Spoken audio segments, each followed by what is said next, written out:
أعوذ بالله من الشيطان الرجيم. بسم الله الرحمن الرحيم. وأذن في الناس بالحج يأتوك رجالا وعلى كل ضامر يأتينا من كل فج عميق.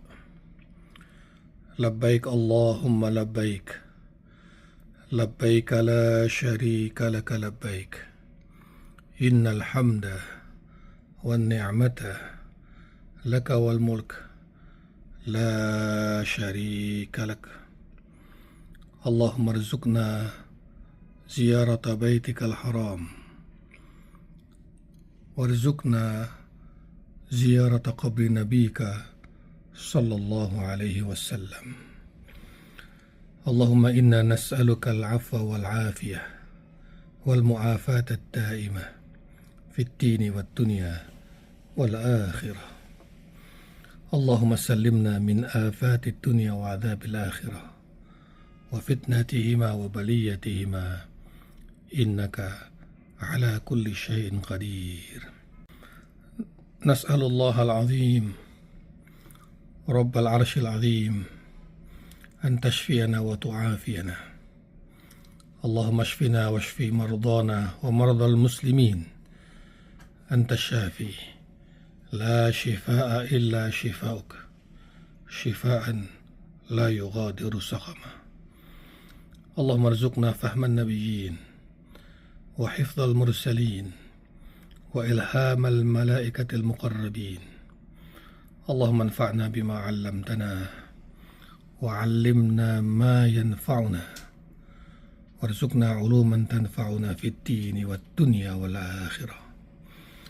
اللهم إنا نسألك من الخير كله عاجله وآجله ما علمنا منه وما لم نعلم، ونعوذ بك من الشر كله عاجله وآجله ما علمنا منه وما لم نعلم. ربنا هب لنا من الصالحين، ربنا واجعلنا مقيم الصلاة ومن ذريتنا، ربنا وتقبل دعاء. ربنا هب لنا من لدنك ذرية طيبة إنك سميع الدعاء. ربنا هب لنا من أزواجنا وذرياتنا قرة أعين واجعلنا للمتقين إمامك. ربنا آتنا من لدنك رحمة وهيئ لنا من أمرنا رشدا. ربنا تقبل منا إنك أنت السميع العليم، وتب علينا إنك أنت التواب الرحيم.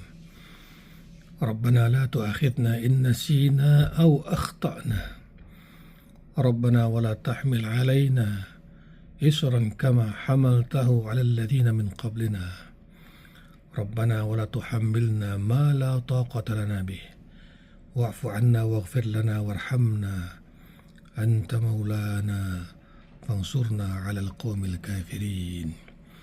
اللهم اغفر لنا ولوالدينا وارحمهم كما ربونا صغارا، ولمشايخنا ولأبنائنا ولأهلنا ولمن أحسن إلينا، وللمسلمين والمسلمات والمؤمنين والمؤمنات الأحياء منهم والأموات، إنك سميع قريب مجيب الدعوات.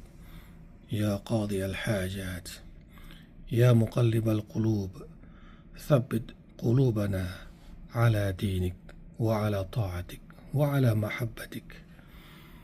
ربنا آتنا في الدنيا حسنة وفي الآخرة حسنة وقنا عذاب النار، وادخلنا جنة مع الأبرار، يا عزيز يا غفار يا رب العالمين. وصلى الله على سيدنا محمد وعلى آله وصحبه وبارك وسلم، والحمد لله رب العالمين.